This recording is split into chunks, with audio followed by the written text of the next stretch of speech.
Welcome back to the Two Comma Club podcast. Today, Chris Davison and I are joined by Dave Scatchard, and I'm really excited about this episode. He is a former NHL pro, and he is amazing with his mindset and mastermind stuff that he has going on, and I'm excited to talk about that as well as his book.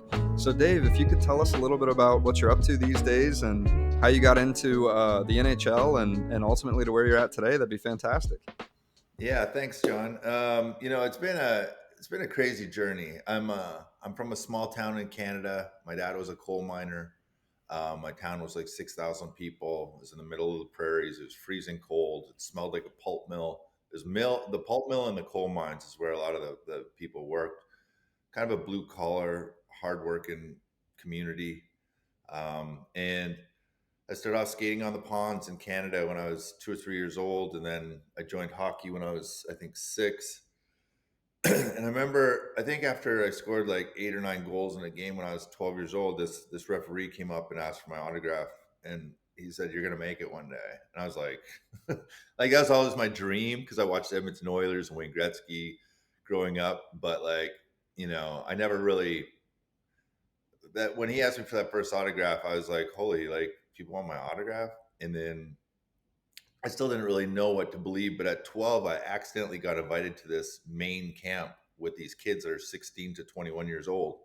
I wrote about it in my book, the Comeback, My Journey Through Heaven and Hell. I tell this story where I'm this little boy and we don't have much money. So we sleep in my dad's mining vehicle in the back of the Suburban, and it freezes over. It's so cold. I'm shaking all night long. We sleep outside the hockey rink, and we wake up to car doors slamming. And it's like, oh, I guess it's time to get on the ice. It's like 7 in the morning or whatever. And I look out, and these dudes with beards are walking into the rink with their gear on, like their bags. And I'm like, is there two ice surfaces here, Dad? Because there's a bunch of big guys going on the ice right now. And he goes, no. He goes, let's see what's going on. And we walk in, and we have to go register. And I'm like, hi, Dave Scatchard here to go to camp. And they're like, where is he? And I'm like, no, it's me. I'm here. And they're like, how old are you? I'm like, 12. And they're like, no, no, no, no, no, no. This is for the big boys. This is for, 20-year-olds and stuff. And I said, well, here's my invitation. I got an invitation to come here.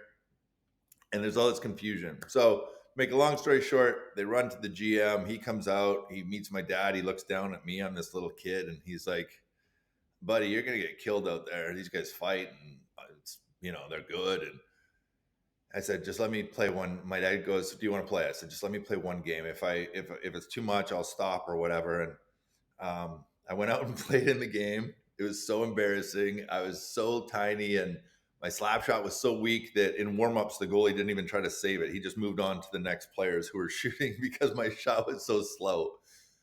Long story short, I ended up like playing well, and then they said, "Do you want to play a second game?" And then I played even better, and then the third game I played even better, and I scored the game-winning goal. And like that was my first like media interview. I got interviewed by the media on TV, and it was kind of this joke about this 12-year-old kid who went to camp. So I go back to my hometown after, and there was kind of a buzz about me. And then I moved to another province and played for another small town, and people kind of lost track of me. But at the age of 15, we made a goal to win the provincial championships. My dad was the coach. He's always my coach. He's my idol. And we win that thing. And I knew I wouldn't be back home when I was 16. I was going to go play somewhere. Portland Winterhawks listed me. I was hoping to go play in Portland, Oregon for the Winterhawks, a great organization, and I didn't make the team at 16. So I moved away from home at 16 to go play in this little, like, even smaller town called Kimberley, British Columbia. And I lived with the Billet family for the first time. And they had little kids. They didn't really know how to feed a teenager. I was homesick every day. I was getting bullied by all these older kids again. And I called my mom and I said, I think I got to come home. This is too much for me. I was always used to be in the big fish in the small pond and have everybody be honest and like me. And now I'm playing with these bigger players who don't want to give up their ice time to a 16-year-old kid. And I was so skinny and I wasn't a physical player. And the coach wanted players who fought and stuff. So I kind of made a decision that day to dig in. And this is sort of like a pattern in my life where I had these tipping points where I had to choose, like, am I in or am I out? Right? I Kind of want to like go that. home. The easy thing is to go home. My mom says, your bed's still here. We miss you. Your friends and family are still here, but I think you'll regret it if you come home. And I had to like look myself in the mirror and say, listen, this is a turning point in your life, buddy, and this is something that you've wanted your entire life, and it's not going to work if you're not all in to like the death of it. Like if I die or I get the crap beat out of me or I get injured or whatever, I have to be willing to accept that because the payoff in the end is going to be worth it. If I make the NHL, how proud will I be of myself? How proud will my family be? How much can I provide for people? And I get a little bit emotional because it's like it's all I ever wanted my whole life. It's like my dream. And if I would have quit that day, none of this would have happened. I'm sitting in a 10,000 square foot mansion in Arizona with a koi pond and waterfalls out my office. And I bought my parents' homes and I retired my dad. And, I've been able to live a magical life. But if I would have just taken the easy road, and this is a message that I tell all my clients, whether they're athletes or business owners and entrepreneurs, I say, listen, this is like a little testing point in your life where like you got to figure out if are you in for this thing for the long haul and you'll do it no matter what, because when you go all in on something, it changes your life. Something magical happens in this world where you say, I don't care how long it takes. I don't care how much it hurts. I don't care how uncomfortable I get. I don't care how scary it gets. I don't care what happens to my bank account, what happens to my ego. I'm going for it and I'm not going to stop until I make it. When somebody tells you that, I don't care their current situation. I know they're going to make it. But the people who are like, I'm tried. I don't think this is a sign I'm not meant to make it, or I'm not meant to be here. All these signs. Well, you're looking for signs to bail out because you're scared that you're not going to do it. And that's the wild thing is it happens all the time. And people want to give themselves an out because they might care so much about it that it might kill them if they don't make it. So they just take the easy way out and don't even try fully so that they have that little bit of pride or whatever that you want to call it that, I could have made it, but I hurt my knee. I could have made it, but I blew my shoulder out. Yeah, so did I. I did all of it. And I fucking made it. I had part of my language, by the way. I don't mean to curse, but when I Always, grew up no in a worries. locker room my whole career, sometimes they squirt out. But I don't want to go on and on, but also like I think there's lessons here for people where Yeah. it's like you got to dig in, man. You got to like take a stand for something in your life. I don't care if you want to be the best dad, you want to be the best parent, you want to be the best husband or wife, but sometimes you got to dig in and say, listen, I can do better here. I can recommit my mind to doing whatever it takes to make this thing the best. And for the listeners out there, probably write this one down. If it's not working in your life, there's a good chance there's not enough energy running towards it or the right quality or type of energy running towards it. Meaning, say you're having trouble losing weight. No. Well, my guess is that you're not focusing most of your energy in your life on fitness and health. You're probably not. It's probably an afterthought.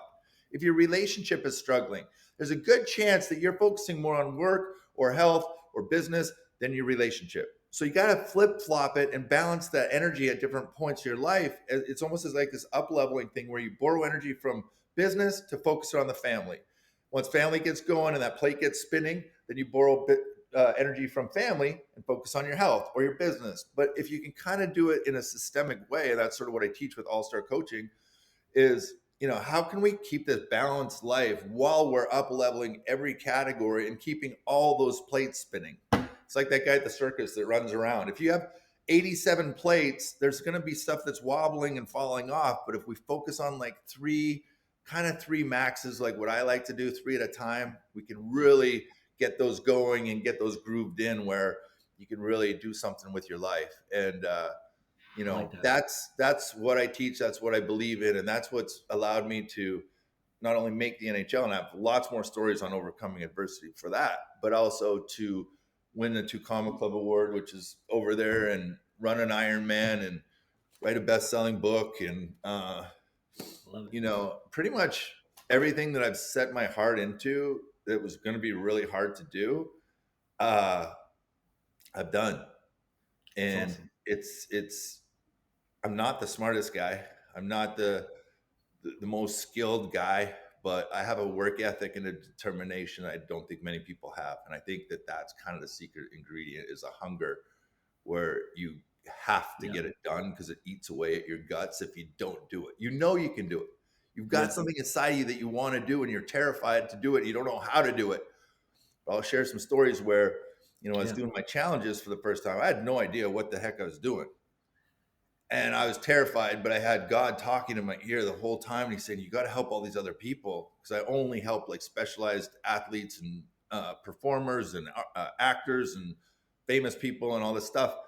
And God's like, what about everybody else during COVID? And I'm like, what do you mean? He goes, take the stuff you do with your one-on-ones and share it with the world for free. I'm like, what do you mean? That's all my secret sauce. And he's like, no, man, that's what you got to do. And I said, I have no idea how to do that. And then that's when I discovered Russell Brunson and ClickFunnels. I saw all these people going on stage and getting this award. I'm like, what the heck's that thing? I want one. How do I get one? And like I've done my whole life, I've hired coaches, and I joined their $25,000 program through ClickFunnels, their coaching. And to be honest with you, I never launched a funnel the whole year, not one funnel. And I was super disappointed. But the thing is, I learned all these little like kind of nuances on what I was kind of supposed to try to do, but I never had the right vehicle to execute that plan. My coach, and this is no disrespect to anybody in ClickFunnels coaching, but it's like they didn't really give me like a template and be like, just take our stuff out and put your stuff in. That's what I would have loved to do from day one, and then had them evaluate it for me. But they were still kind of figuring out how to do it because they just opened up the program. You know what I mean? So I think there was a little learning curve on theirs that could have been better. But I joined another $25,000 mastermind. And once again, you guys will all get this. It's like, I don't want to join another coaching program. I don't want to spend another $25,000 on a coaching program, because the last one I made $0 out of it. But I got some knowledge. And in this other mastermind, I said, if $25,000 shows up in my life, I'll do it. But if not, I'm not going to do it. And I swear to you, I got an income tax return check of like $25,000 on the nose, like the next day. That's wild. It's like a God thing. I go, okay, I guess we're doing this. So I put it down, and within the first like 2 or 3 days, they launched this thing where they said, you have to launch something: an Instagram account, a YouTube channel, a webinar, a masterclass, a challenge. And I had so much content that I work with my clients from my NHL career, my business career. I'm like, I got to do like something longer. So I did a 7-day challenge, my first ever thing that I've ever done. My funnels were so bad. Well, yeah, they were pretty bad. And I was the only one. I didn't have any assistants or anything. So I was literally like working around the clock. And you know, when you give a deadline, we're going live at 7 a.m. on Friday, and you're paranoid. I'm like, I don't even know how to get 500 people into my Zoom group. And I had people that followed me from hockey, and then I was sharing some stories on Facebook, but I didn't really have a big list or anything. And I was pretty warm audience. So I spent $2,000 in ads. I had a friend help me with some ads. We turned that into 20-something $1,000 return. And I didn't even have a plan on selling anything at the end. I was really just trying to help people, honestly. And then at the end, I'm like, oh, you know what? I've got all this stuff. I'll give it to you for like $1,000. And we had like 20 people buy. And then I'm like, oh my God. So I said, what if we do this again? And now I kind of know how it feels. And I went and I did it a second time a couple months later. And I think we spent $8,000 on ads or something. And I did like 32,000 or something like that. Okay. So I'm like, okay, it's not 10X, but it's 4X. Those numbers are pretty good. And I did another one, and then people started sharing it. I had people from Tony Robbins' group leaving Tony's challenge to come into my challenge saying, I heard about this thing. And Tony's a mentor of mine. He's the one that got me into coaching, and I can get into that later. But we ended up running 25,000 people through that program, through those challenges in a year.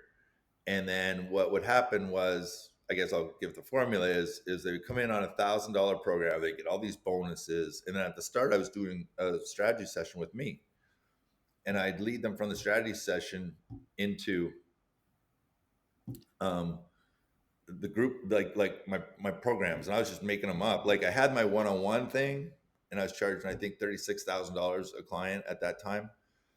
And I never really had anything lower. And then there was a whole bunch of people that wanted something, but I didn't have anything really lower. So I formed this group coaching where they could get in for, I think it was like $250 or $500 a month or something like that. So I was nurturing them through the group coaching, and that was really powerful. And then I had a few diamonds in the rough that would come in at the $36,000 level. And then I have this beautiful home, and I'm like, well, what if I did some retreats and masterminds at $5,000? They come in and hang out with me for 3 days, and I bring in all my healers and coaches and mentors and monks and all these weirdos, and they hang out for 3 days. And then that was a huge hit. So then like everybody kept wanting to do that. So it was really kind of, I don't want to say by accident because it was on purpose, but that, and this is an important lesson for everybody out there. It got to the point where I got the 2 Comma Club. I win the 2 Comma Club. Oh, I walk on a stage. I'm so proud. I'm like crying, and I can't believe I did it in a pretty short time. Like it really was like a year and a bit. But the thing that messed it up for me was I'm like, okay, well, I'm going to go make 10 million next year.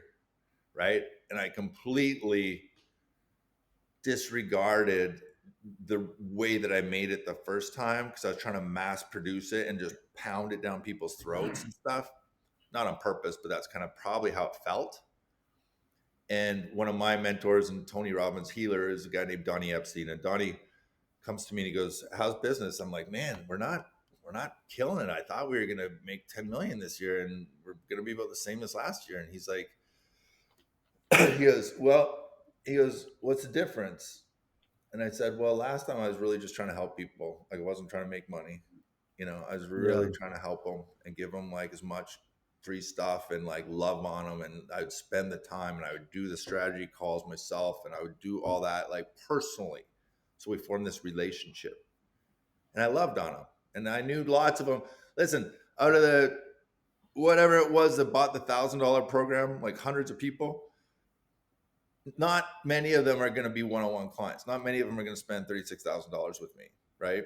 So, and a bunch of those people, like that were in the challenges, had like nothing. They had no money.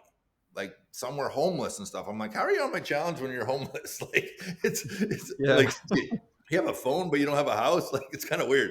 But anyways, we didn't care. We just helped them. You know what I mean? And I'd bring them out on camera and stuff, and there'd be these like haggard people, and they're like, hey man, I lost everything during COVID. Like this is during COVID, all this happened.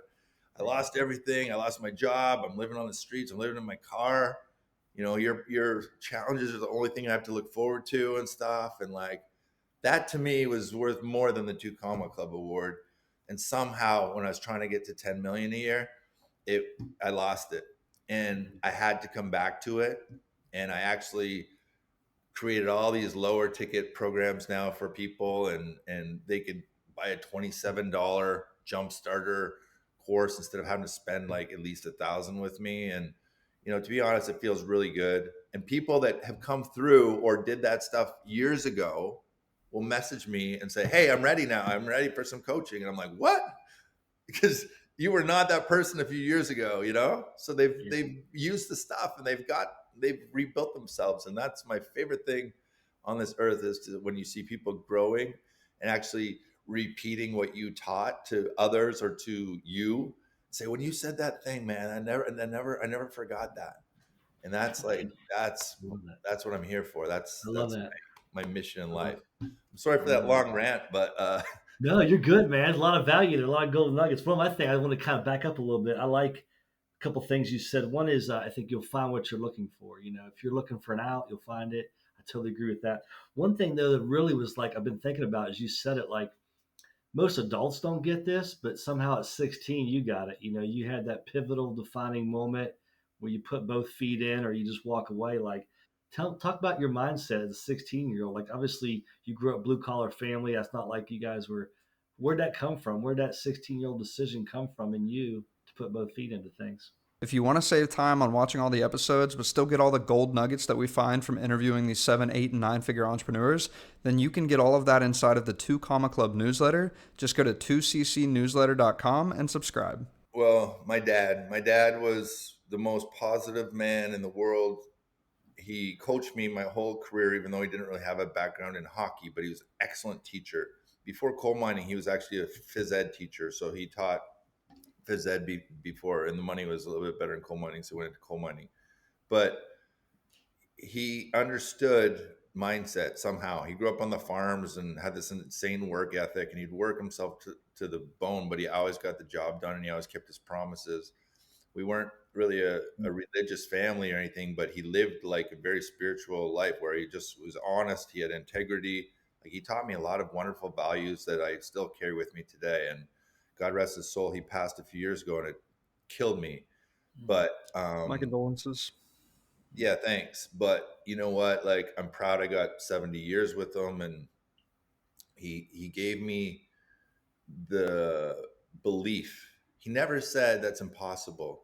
And I write about it in my book, The Comeback, My Journey Through Heaven and Hell. I said, we were sitting around the kitchen table when I was a little boy, like probably like, I don't know, 6 years old. And I told him I want to be an NHL player. And he said, okay. He didn't say no. He didn't say that's impossible. He said, okay, what do they do different than you do? And I'm like, everything. Like, they're better skaters, they're better shooters, they can handle the puck better, they're physical, they're strong, they got these big, strong bodies and stuff. And he planted the seed in me and he said, okay, so like, what are some things that you think that you could do, that you could be in control of, that you think over the next 15 years would give you a chance to make the NHL if you did them every day? And I said, well, number one is my shot. I got to get a NHL caliber shot. So he said, okay, what are you going to do about it? And I said, well, if I shot 100 pucks a day in my backyard into my net, that'd be 36,000. I didn't know this at the time, but like, it's 36,000 something pucks a year. If I did that for 15 years, that's a big number, right? And other kids aren't doing it. So I would always like ask myself, like, what are other kids not doing that I could do? Like, even just going for runs every day, even I asked for ankle weights for Christmas at 6 years old, just so I could build my legs stronger. And I wore ankle weights to school. Like, I was an idiot. Like, kids would make fun of me. I asked for rollerblades. Rollerblades were like never invented. Like, I saw one guy do this one-man show. I said, oh my goodness, what are those things? And he goes, there's this place in Edmonton, Alberta, you can drive and you can get them. And it was like skating on the concrete, and I couldn't believe this is a possible thing. And I said, I have to get those. So I delivered I always made my own money. You're dating yourself now, Dave. I just want you to know that, buddy. Yeah, that's all right. Hey, like fine wine, baby. So I love it.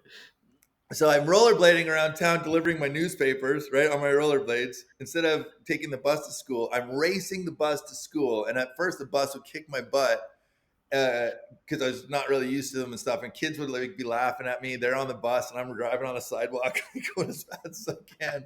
And I'd jump off the curb, and then the bus would have to stop and pick up more kids, and then it would pass me again. And it was like this game, cat and mouse game, the whole way to school. And it kicked my butt like the first, like, I don't know, probably 20 times. It always beat me.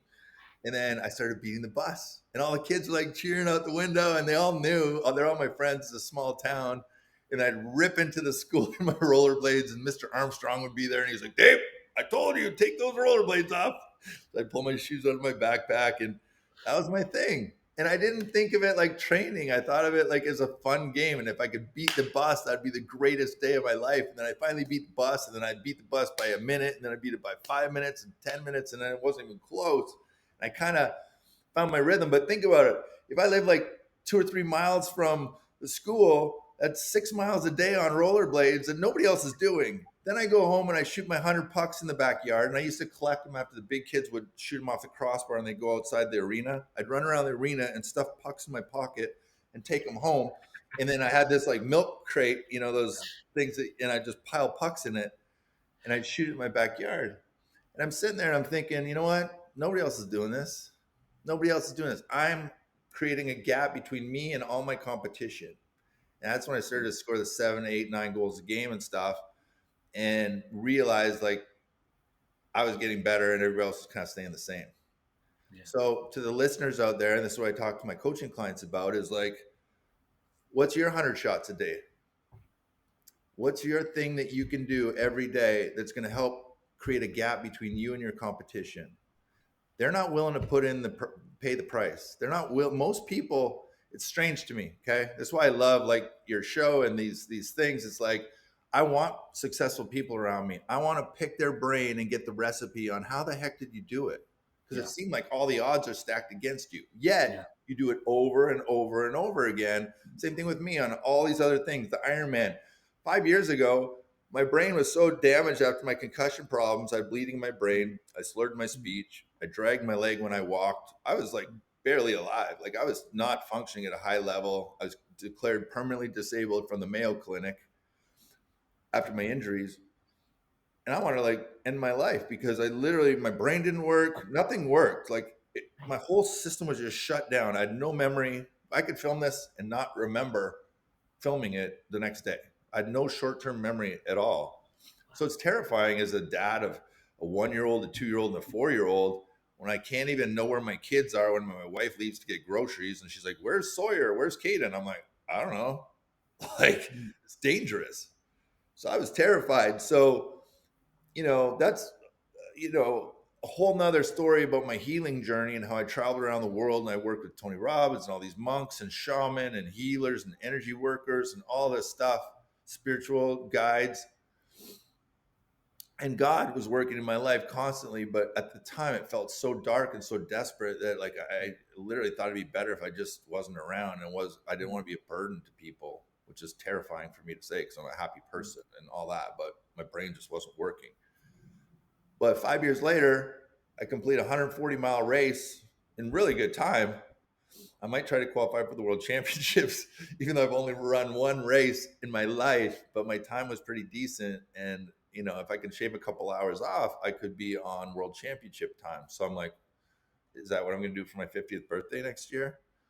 Like, I like to do crazy stuff and to push my brain and my body beyond anything that seems remotely possible.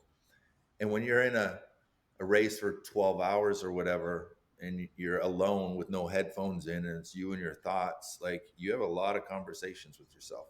I Yeah. highly recommend if you've never done like an endurance race of any kind, it could be a 5K, 10K, marathon, triathlon, sprint, whatever, Ironman, full Ironman, which is what I did. You learn a lot about who you are and how amazing the mind and the body is, because it's not a body thing at that point, it's kind of a mind Mhm. thing, and 12 hours is a long time to be locked in. Yeah, for sure. Ain't that So a fact? There's a lot to be said about the relationship that you have with yourself, and things of that yeah, nature. Because a lot of people, they're focused on relationships with others, but they might neglect the relationship that they have with themselves. And like I'm speaking from personal experience with this, there's a period of time where I had put other people more or less on a pedestal in my life, and I would put my things that I wanted to get done, my health and work goals, like to the side, right? And so for those people who are listening and are maybe in a spot where they have the goals, they desperately desire to do them, but they're not yet putting themselves in the place to accomplish that. What words of wisdom do you have to kind of tell them about either the process of like letting go or embracing those goals? great question. I would say you don't have a choice. Mm. Okay, I used to do the same thing. I used to donate so much money to charity and help everyone else first and all that, and then like I was dying inside. I needed to help myself, you know what I mean? And I'm sitting there and I'm like, I was in Brazil, and I was on a Tony Robbins Platinum Partnership trip, and I'm sleeping in a hammock in the Amazon jungle. And there's this huge eucalyptus tree, I think it was like huge, with roots like so deep. And I couldn't sleep. The monkeys are going crazy, and it's just like wild. It's so beautiful. It's like an orchestra all night, but I can't sleep. So I walk over, I see this tree. It's really dark. There's water and alligators and stuff. I lean into this tree like this, and I get really philosophical, and I say, what do I need to learn? Like, obviously, this sounds funny, but tree, you've been here for hundreds of years. Your roots are so deep. I could see the roots going all over the island that we were on. You know what I mean?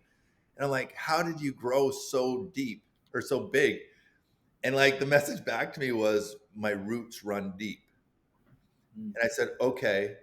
And the message kept saying to me, your roots aren't deep. You have big branches, but you're going to tip over because you're trying to protect and have everyone live underneath you and support. You know, I was supporting my family and all my people and all these things. And it's like, you got to drink the water yourself. You need to grow your roots first, and then your branches will actually be able to reach more and protect more people and help more people. But if your roots aren't deep, you're unstable, right? So I started going I to love this that. deep thing, and I'm like, man, I got to drink the water first. If I'm energy rich, which is what I started doing these prayers and meditations on my healing coming out at 4 a.m. because I had some miracles happen. I said to God, I'm like, how do I stay in this? How can I stay in this? Because this is healing. I know that I'm healing right now. And the message was to me, you need to be still and you need to create time with me every day. So I have this movie theater in my house. I would go in there at 4 a.m., no alarm. I just wake up at 3:45 or whatever. I'd go and I'd sit, I'd be completely still. And I'd start like having these conversations with God, and they're like direct, like mainlining it. And I don't know if it's because of my injuries or whatever, but I see things, I visualize things, I hear messages all the time. It's probably why I'm a really good coach, because I have like a lot of intuition and empath stuff. Yeah. But I'm sitting there and I'm just like basking in this healing light. And I was like starting to like remove these armors that I had that were like sort of I had on from my life and my career, where, you know, the first time I had my heart broke, or the first time I got a spanking from my dad, or the first time, you know, I got cheated on by a girlfriend, or the first time I was scared and I had to go fight these monsters in hockey, I would cover up my sensitive soul in my chest because it was so scary and painful. I couldn't be a warrior and a gladiator and go do all that stuff because I felt like so much emotion. So I had to turn it all down. I had to turn all my sensitivities down to the point where I was like a soldier and I could run through this wall right now and not feel anything. Like I was fearless. I'd fight anybody. I had over 100 fights in my career, monsters, but I couldn't feel anything in life because I just turned everything way down. And God's like, no, no, no, no, no. Rip it off. Be naked. Be vulnerable. Be exposed. Be connected to me. You're not shrinking down. You're actually expanding up into everything and into the light and into the love. That's where all the juice is. And that vulnerability, when you show that to other people, I'm 6'3", 230 pounds. When I'm vulnerable, it gives my audience and my listeners a chance to kind of drop their guard. And then they start to tell the honest truth. And when you get into truth, you get into healing. If you're lying to yourself or telling yourself it's not that bad, or you're not that overweight, or you're not that broke, Yeah. you won't get there because you're lying to yourself. If I ask God, I need to lose weight, and I'm 500 pounds, and he makes, and how bad is it, Dave? Well, I only need to lose a few pounds. Okay, well, here's 5 pounds. It didn't do anything. Tell the truth. I'm 300 pounds overweight. Help me. Like, show me the way. Let me connect to someone or something that can help me get over this mindset that I have, that this is okay for me and my children, right? You ask about drinking first, or putting yourself first. You have to, because there's people counting on you that need you to be bigger than you are at the moment. So you have to put yourself first. And it's not selfish. It's not selfish in any way to do that. It's actually selfless, because now I got more juice for everybody else. Now I'm a better version of myself. I went and traveled with Tony Robbins for 2 years around the world, trying to learn everything I could and be connected. And he introduced me to people that help heal me and things like that. And it was $100,000 a year. I don't want to spend $100,000 a year, but guess what? I probably made 20 times that now over my lifetime from the things I've learned, and I'm healthy. And now I can teach other people. So was it worth the investment? Absolutely. But you got to like put yourself in different energies or different situations to find different answers. Because if you're stuck in a rut, you're probably seeing the same thing, hearing the same thing, sitting in the same crap all the time. Yeah, that's key. I think that's crucial. I think one of the things really you hit on, which I think is huge, especially for helping others, is that vulnerability. And what my experience is, I think it's so simple, but it's so hard for most people to do. And you lead with vulnerability, people tend to be vulnerable as well. I think that's, like you said, probably a connectivity point. I'm sure it is, that you have with others, because they look at you as, hey, he's done it or been there, or, you know, And if he's vulnerable, like you said, I can be real about my 300-pound obesity, where everybody else is going around saying, "Oh, you're fine, it's okay," and don't worry about it. You're just a big bone person. You're just this. But really, it's you're gonna die. You're gonna die because you're overweight. And you got to be honest with people. I think by leading with vulnerability, I found just tends to lead itself to others. How are you bridging that gap? Like for people, obviously you got an awesome message, you got a lot going on with the book. How are people discovering you? Like, how are you putting the message out there? How are you getting to connect with people? What's working for you right now, Dave? You don't mind sharing? Yeah. Well, to be honest, like it's been a weird couple of years. I got hacked and I couldn't run ads for almost 2 years. Oh man. Wow, So that's crazy. it absolutely decimated the big numbers we were doing as far as like dollar amounts go. Okay. I don't really care about that. It's like, I just want to keep having impact. But what it forced me to do was go back organically and try some new things because they kept telling me it's going to be a month or it's going to be 2 months. So I wasn't really jumping on other platforms, firing, right, which I should have.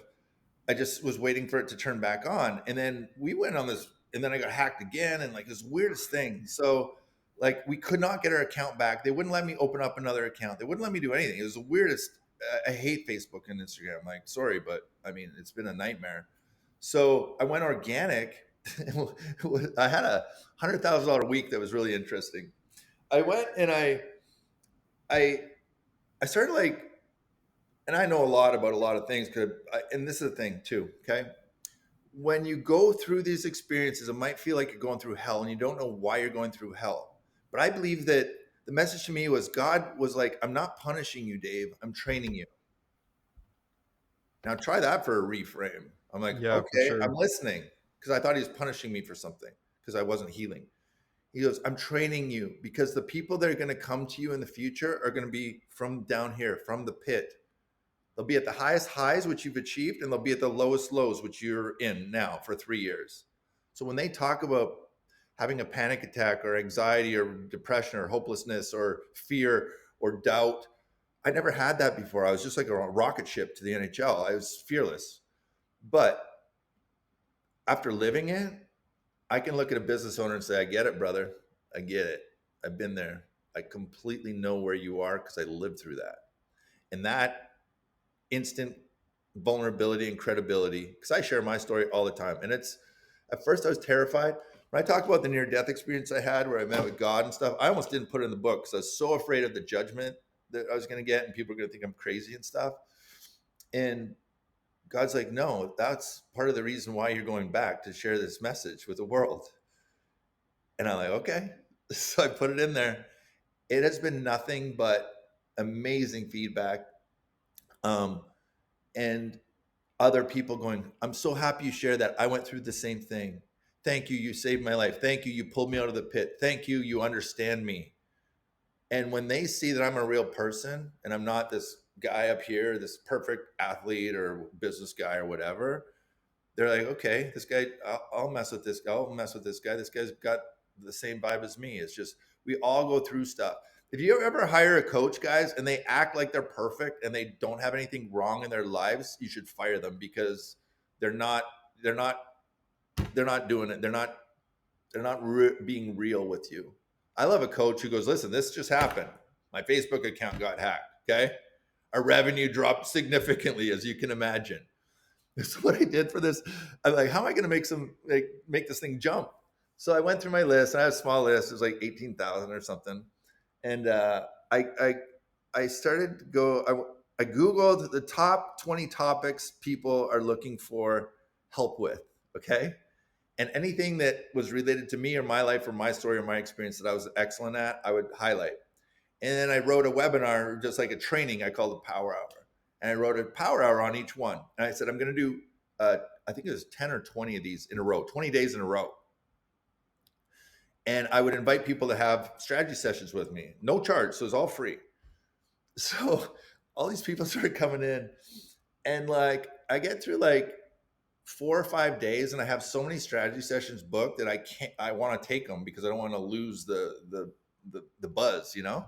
So I take all these calls, and all of a sudden I'm just signing clients like nonstop. I had no funnel. It was like literally free training to strategy session to, oh yeah. And I changed my pricing. So, I was normally $36,000. I had no other option.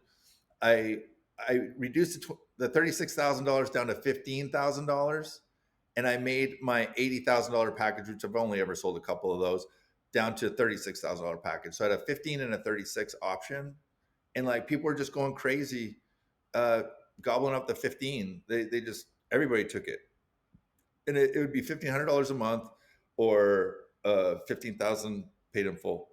So it's either 18 or 15 really. And like I think it was like I don't know how many, 12 or 14 people just gobbled that up, and all of a sudden I was like, 100 grand, and I'm like, holy smokes, that was easy.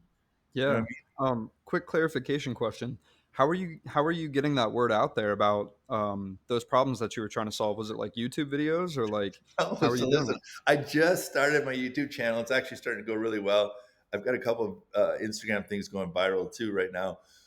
Nice. But that wasn't how I did it. I literally would go on my Facebook and I'd say, hey, you want to learn leadership for parenting? Because that was one of the things that popped up. I'm doing a free training tomorrow at noon or at 4 o'clock. And if you want to watch a replay, just leave me your email. Okay. And then I would film it and it'd be live, and I'd have like not a lot of people, like 20, 30 people or whatever. And I'm like, listen, does this resonate with any of you guys? You guys want more help with this? Because if I can do this in an hour, imagine what I could do in a year. Right. People are like, yeah, I'll take a call. I jump on the call. I'm like, hey, how can I help you? And if they couldn't do the 15,000, I'd put them in a $250 group coaching. So I downsell them down to the group coaching, and they're like, oh, that's $250 a month. Yeah, that's great. So then like I could kind of fit in almost sell something every single call. Right. Um, so yeah, I would do that. And I'd say, hey, if you like this, I'm going live again tomorrow, and I'm teaching on bulletproof mindset was one of them. Okay, how do you create a bulletproof mindset? So then if you have any friends or family that you think might want to do it, share this link with them. So then they'd share it because I killed it, right? I'm really good on camera. I'm really good at, I know how to coach. Actually, like this is a platinum goal setting masterclass I just taught. We did not huge numbers, but probably like I think around 10,000 on that one. And it's like I charged $500 for, it was like a 2-day thing. But like I'm helping current clients and stuff who don't Yeah. really want to invest 36,000, but they're happy to jump on that. And literally, I had a girl who did this exact thing with me. She wrote goals. She came on my free challenge, could not do anything. She's a mom of 3, ran away from abusive family, abusive husband. She's trying to support her family, couldn't get anything done. The most she's ever made is like $40,000 a year. She just had a $25,000 month on January. She's almost quadrupled her income, and she's hired me as a one-on-one coach. And she came in flat broke. She literally sent me a picture of her buying registration tags for her car because she's driving around with no registered plates for the last who knows how long. She's lost 50 pounds. She's come to 2 of my mastermind retreats and just had absolutely like life-changing results.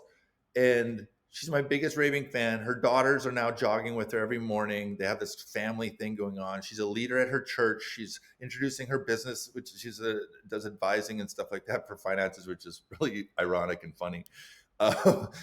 But now she's a leader in her church. Her life has completely changed, and she came in from a free thing. She did all my free things for 2 or 3 years, and I started to implement them, and was able to go into the group coaching and then upgrade to the she went through one of these, and then she came to the house twice, and then she bought the one-on-one coaching. So it's so beautiful to see that, because that was somebody who I never thought would buy anything because she was really struggling.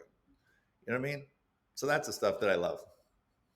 Her, and I'm sure it feels good that you had that impact in her life and changed her life. And now look at her kids, and now look at her clients, and Yeah. man, that's just awesome, Dave, to have that string of wins, and change somebody else. I mean, I think that's one of the challenges, to be vulnerable with you. I have challenged giving it away, just giving a ton to my folks, and just giving away even people who don't want to receive it. A lot of times, I'm sure you feel like you're giving away more than they're actually putting into play. But I think that's where the value is, when people see your honesty, see your Almost all the time.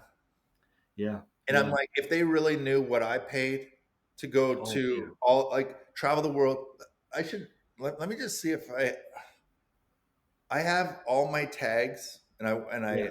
I have one big event, All Star Weekend here in Scottsdale every year, and I brought all my tags from all my events from the last like 5 or 10 years, and it's like heavy. It's like Yeah. probably like 150 events or something, like for real.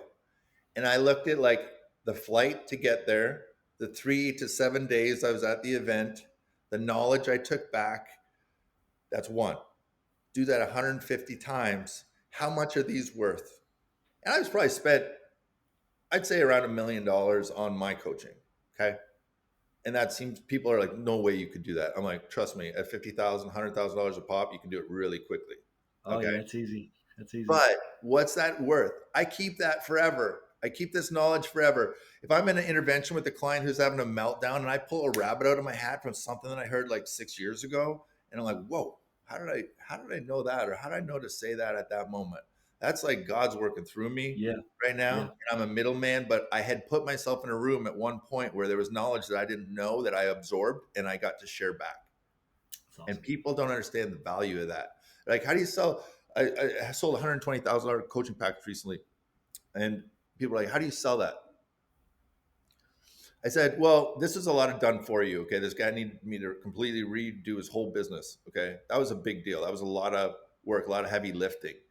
But my belief in that, what I know and what I've seen with all the business owners and all the people that I've worked with behind the scenes, I got enough little gold nuggets where I can kind of like pull from here and plug in here. This might try this. What about if we tried this? Oh my God, that's a great idea. For example, I have a free strategy session with a girl. Okay, she comes from a free challenge. She buys $1,000 program, and she's like a bookkeeper, like kind of accountant type of thing. And I say, like, how do you want this to look? Like, if you could have a dream, what do you wish? She goes, well, I wish I could have something like that produces passive income stream so that I don't have to like just work and Yeah. sitting there all day punching numbers. I go, tell me about your business. She tells me about her business. And she says this one thing that I found intriguing. She said, so I give all my clients this like template, and they fill it out, and it saves them like 5 or 6 hours of paying me because they're filling it out. And I said, can I see it? She pulls it up. It's a beautiful template, very simple. But if it saves them paying her for 5 or 6 hours, what's that value worth? Well, it's probably worth $1,000 at least. Okay. So I go, no more for free. We're selling these $1,000. So look, you can pay me $3,000 or $4,000, $5,000 of my time, or you can just fill this out and give it to me, and I'll plug in all the numbers. It's almost like automatic. Would you be interested in doing that as a client? You're like, sure. Sold 60 of them. She sold 60 of these $1,000 templates in the first like 2 weeks. She made $60,000, and she sells them every single year now. The Canadian government wants to license them and do something with her in all the states because it's so simple and it makes all the business like just look right on the books. You know what I mean? Yeah. So it's all clean. It's not messy. That's Yeah. impressive. What's that worth to her though? A ton. Was her $1,000 investment with me worth it for that 60,000? Well, it's probably like 300,000 or 400,000 now. It's 5 years ago. Yeah. And she says she gets checks every month and thinks of me. And she hired me as a one-on-one client with the money that I helped her make. It's crazy. Do you get it? Yeah, Like, people don't understand that.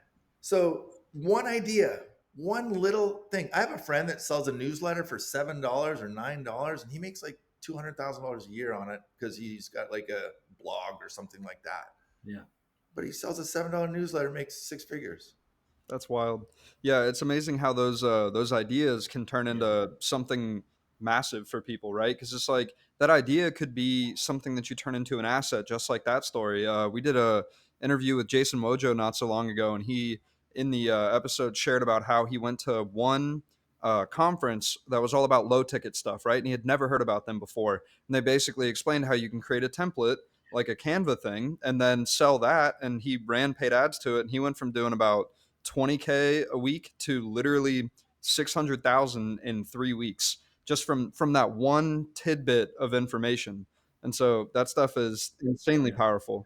I might have to find that might have to find that episode because yeah, you know, even for the books, like I think every person should write a book. I've got a really cool book formula that I like to share with my clients because it's the best business card you could ever have. And Yeah. you don't make much money from the book, but if somebody comes off the book and buys a $27 program that leads them to my $1,000 Yes. program and a call with me, this isn't a $9 book that I'm basically giving away for free. Yeah. It's a business card and a opening the Oh door yeah. for Oh yeah. potential 100%. lifetime relationship with the client. So 100%. people undervalue that for sure, and it's got to have value. It's got to be good. That I'm sure Jason said Yeah. that, Yeah. but Yes, Steve, definitely, Yeah. 100%. yeah, So there is one other thing I want to touch on as we get closer to the end here, and it's a lot of people that I've met that have a relationship with God and have that faith based background and everything. I feel like their relationship with God can get tested at times, and I know that you've talked about how you've had a lot of adversity in your life and things of that nature. And I guess ultimately the question I want to ask is like, how did you maintain a strong relationship with God during those really difficult times? And Mm. how did you navigate that? I cursed God because I thought I was being punished, and I said, I'm a good person. Like, why do you keep me here? Like when I came back, I had so much pain. I had like felt like an ice pick was stuck in my behind Mm. my temples for 3 years straight. I go to the Mayo Clinic 3 days a week. They're like, "How you feeling?" Nothing changed. I was on Alzheimer's medicine because I had no memory. I was on all these pain pills for the pain. They'd give me stuff to sleep. They were just dosing me with all this crap, and I hate pharmaceutical. I think it's terrible. I think it's just messes with your whole ecosystem. But it was really like a couple miracles from God. And I remember like staring in the mirror, and God started talking to me, and he's like I shared earlier, I'm not punishing you. I'm training you. You have to understand this. This is a gift. And if God didn't knock me out of the NHL, I would still be trying to go play. I would not be impacting hundreds of thousands of lives. I would not have written a book. I would not have done what I do now, which actually like means something more, right? Where I'm transforming lives and families and communities. This is my calling. The NHL is like gave me a soapbox to speak from, but this is really what I'm here for on this earth. And I get a second kick at it, and it's not about me at this moment. Okay, I've had a killer run, and I love it, and it's amazing. But I've learned a lot that it's not about things and stuff. It's about purpose and drive and Yeah. hunger and challenging yourself to see what you can build while you're here. And the thing about testing your faith with God, like it's almost like you have to decide if you're in or you're out, because like everything, Yeah. because if you Yeah. really have true faith, and I'll say this now, I say it today, I'm not sure why I'm being tested like this, God, but if there's something I'm supposed to learn from here, let me learn it quickly. If there's something that I'm missing that I keep repeating and that's why I'm stuck here, please share it with me or make it extremely obvious so I can take the lessons and move to the next level because I'm ready. Okay, I know you're not punishing me. I know you're training me, but in what capacity? And what am I missing? I have like that's how I talk to God. I don't just I like love sit that. there and do all this. I'm literally like having a conversation and being like, okay, I'm open to it. I'm your vessel. I'll serve. Like, show me where to be, who to be Yeah. around. Bring people into my life that are good and are going to help, and like let me connect to you even more deeply so I understand what's happening here. It's not Yeah. like and if I go from like hating and pushing away and all that to being like open and be like, okay, listen, my way's not working. So what do you got for me? Yeah. And then it's up to you. Okay. If you get a download to do this, you got to do it. You can't just sit on it. And the more that you act on the download or the information that you get, the more you get. So it's like, oh, wow, he's listening. Okay, let's give him this. Let's Yeah. give him this. Let's give him this. Look at this guy go. Imagine like you're God and you're looking down on yourself and you're watching yourself work every day. Are you proud of the work you put in? Are you inspired by the work you put in? Or are you like, what a waste? What a wasted day. You know what I mean? It's like this is a great metaphor. I bought my kids all these things. Okay, I want to be a pushy parent and force my kids to play hockey or anything, but I bought them golf clubs and volleyballs and soccer balls and baseballs, and I have this beautiful property. It's 2 acres right here. I'm looking out. I got the soccer field. I'm sitting there and I'm like, okay, um, kids, whatever you pick up and you play with, we're going to sign you up for, right? And they did. They picked up their things, they tried it all, whatever, and then they just left it out there. And they left them laying in the grass and stuff. And I'm like, what if God, and they never really embraced anything. Okay. They needed some guidance to get into something that worked for them. Okay. But what if you're God and you look down and you see like, you've got all these opportunities, all these things to play with, and you pick them up and you put them down and you go to the next thing, you pick them up and you put them down, and then you say you're bored, or like, that's not good enough for you. Like, I've given you all these tools, all these options, all these opportunities. What are you going to do with it? Yeah. And I want, like, when I go back to heaven, I want this, and trust me, the feeling of love and grace is like, you don't have to be afraid of dying. It is the most beautiful thing ever. And it's like this release valve of any pressure, any weight, any burden, any stress, any fear, anything. It's like, it's just open, and it's love, and it's grace, and it's like an orgasm. It's amazing. Okay. But what are you going to do while you're here? What's your purpose? How much of a blessing? You're either blessing people or you're cursing them. Yeah. How much of a blessing are you going to be? I totally agree with that. I think in the day, like, people just look at it in the mundane, and they just get, like you said, they try some things, didn't work. I'm going to do this, didn't work. And they don't even realize the bigger picture. They just live in the conscious versus the subconscious. So, man, Dave, a lot of stuff, man, a lot of great nuggets. Love to see your energy, your passion for life. I love it. I'm sure it's contagious for other folks around you. How can people connect with you, get more information? What can we do to help you, what you're doing, add value to what you're doing? Yeah, man. Listen, I'm here to help any of your listeners who want to connect. You can find me on Instagram at Dave Scatchard. You can, I got a new YouTube channel. It's Dave Scatchard and All-Star Coaching. It just started. I just dropped it. I've got the book, my comeback, my journey through heaven and hell. I might share a link with you guys, and if I'll give away a couple hundred copies or something to your listeners if they want. I have a live event once a year called All-Star Weekend. But reach out to me on Instagram. That's probably the fastest, most direct way to get a hold of me. I have allstarcoaching.com as well. But it doesn't matter. Like 80% of my clients are women, surprisingly. Okay. But I think that we deal in reality, and we deal with some vulnerability that maybe is a little uncomfortable for some people. But I also believe it's like direct access to the truth when we go there. And I have a whole system that's easy to follow. Anybody can do it. And the results are fast. It's not this 2 or 3, 4 years. It's like something happens within the first call or two, usually. And that's the most amazing thing. So I'm just really honored to be on your guys' podcast. And I think even though we don't really know each other super well, I have a feeling we're going to be friends for a long time. So amen to that. Yeah, I couldn't agree anymore. And good luck with everything. I'm here to support you in any way that I can.